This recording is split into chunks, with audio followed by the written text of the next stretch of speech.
Hey guys, good morning. Luto tayo ng baboy.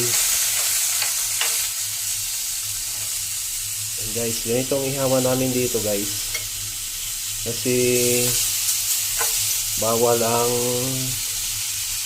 yung ihawa na uling ang ginagamit. O, dapat ito lang ang gagamitin pag nag-ihaw sa loob ng building. So ito nakababad na to sa toyo, suka at paminta. Yan, na-miss ko kasi kumain ng inihaw na baboy kaya ito, ihaw tayo ngayon. Ihasin natin.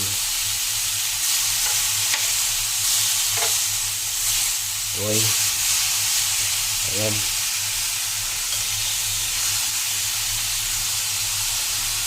Magalatong itong ihawan kasi hindi siya mausok. 1, 2, 3, 4, 5. Tama yan, 5. O, dagdagan pa. Dagdagan pa natin ng maliliit. Sayang naman itong ispi sa kabila kasi. Yan.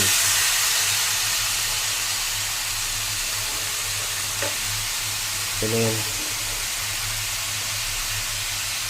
So, halaluin muna natin to para ma-absorb yung toyo at saka suka. Saka paminta. Nilagyan ko rin to ng kunting magic sarap. So, ayan ito guys. Di mo na kailangan lagyan ng mantika kasi nagmamantika na yung baboy. So, after 5 minutes o 10 minutes, babaliktarin ko na naman to. Baliktarin ko to. Okay, baliktarin ko na, baka masunog, mahirap pag sunog eh. Yan. Mahirap kasi pag sobrang sunog. Kailangan after 10 minutes or 5 minutes, lagi natin binabaliktad pag ganitong ihawan guys kasi minsan pag nasunog, dumidikit yung ano niya. Ito, hindi pa masyadong luto. Itong isa, okay to. Yan.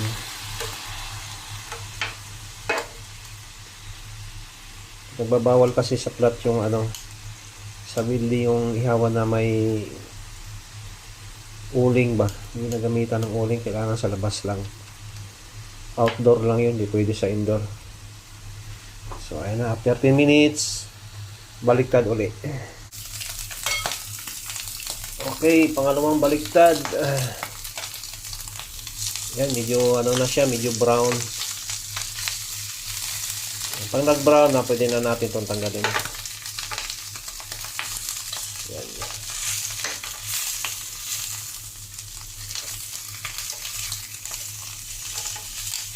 Medyo sunog-sunog Wala kasi yata ang apoy. Na ako ngayong apoy. Medium heat lang natin. Kasi parang sunog eh. Pero okay lang naman, tama lang yan. Ano ba talaga? Sunog o okay lang? Hinaan natin yung apoy. Yan.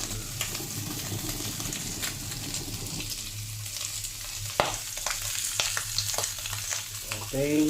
Tayo muna natin. Ayan, luto na siguro to. Mahirap kasi pag sobrang toasted, matigas kainin. Ito rin ito isa. Ayan, luto na to. Brown na eh. Ayan brown. So, tamang-tama. Ako'y nagsasaing na. Maya-maya, kain. Ito, sunog na Ayan patuloy lang natin yung mantika.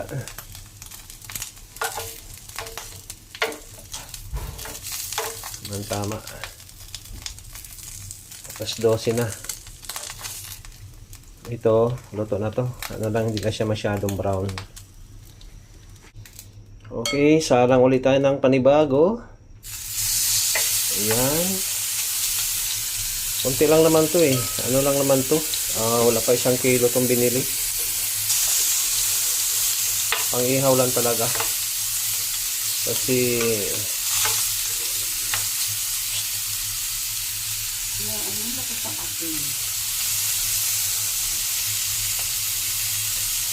ayan, last na to.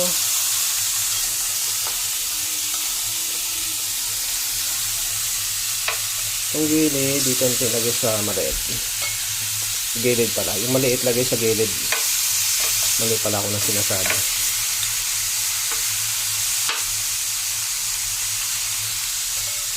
Sana ko na to lahat, wala na eh. Ay, ano ba to? Nagkala. Lambi-lambitin.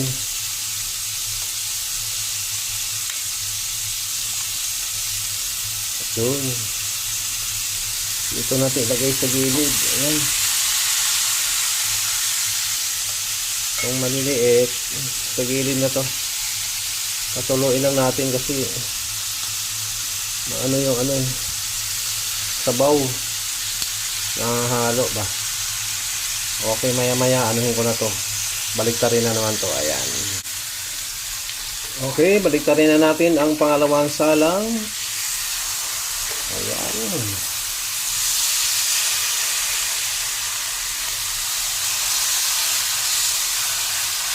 Kailangan ganito lang kanipis yung paghiwa niya.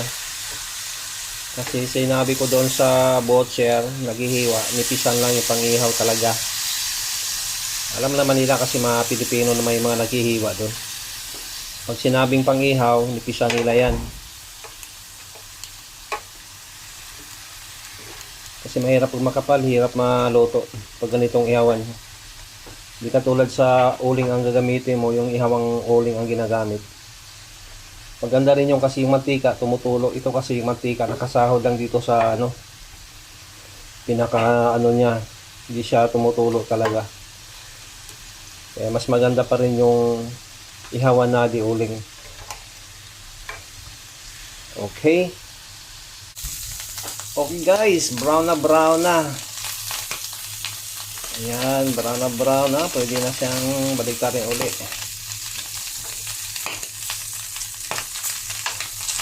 Sarap to pulutan. Pulutan at iulam. So, iulam namin to, iulam. For lunch. Tanggalin natin tong ano, tong mga itim-itim dumidikit. Yung ano ba, galing sa pinaghihawan. Kasi pag nakain daw yan, yan daw yung nakakos ng ano, nagkakakos ng sabi nila masama daw, colon cancer pag nakain mo yan. Tingnan mo yung mga ano, mahilig sa mga ihaw-ihaw sa mga ano street food, diba ano yan, kaya daw nagkakaroon ng ano yung ano, dyan daw nakukuha yung mga colon cancer ba yun, sabi nila. Okay na, patayin ko na to kasi ano, baka masunog. Mahirap pagkain, mahirap pag sunog, hindi na masyadong masarap.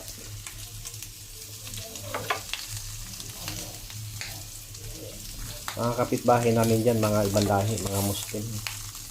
Kaya pag naamoy nila tong ano, baboy, ano, pumapasok sila sa kwarto nila.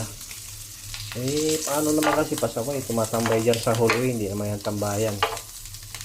Bahala, sorry na lang.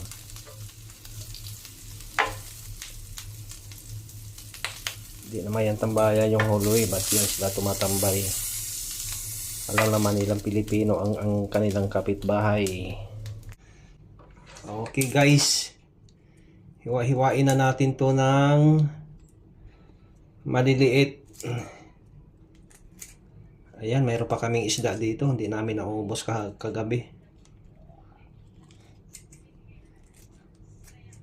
Ayan, hiwa-hiwain natin to ng maliit.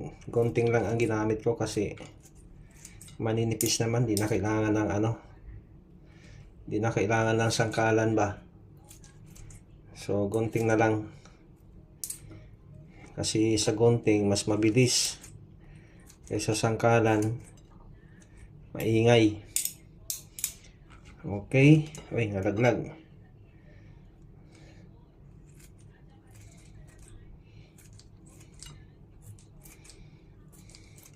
Kailangan pag kumain ka ng baboy, once a week lang, hindi lagi-lagi, kasi yun ang cause ng high blood ba. Tapos wala tayong exercise, kain tayo ng mga mantikain. Sa po lang ano. Tapos ang high blood. Kailangan pag kumain ng baboy, sabi na pag kumain ka daw ng baboy, huwag kang uminom ng mga soft drinks. Iminumin mo daw juice, mga pineapple juice.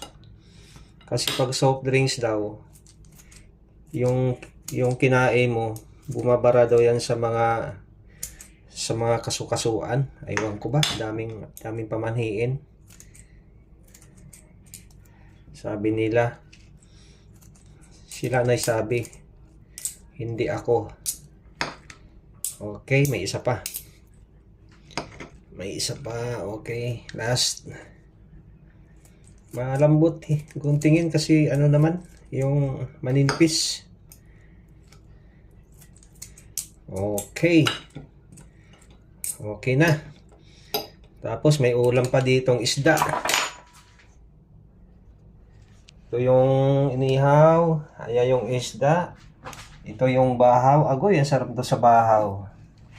Luto na. Open ko nga. Wow, bagong sinaing. Naku, maparami tayo ng kanin ito ngayon. Kain na.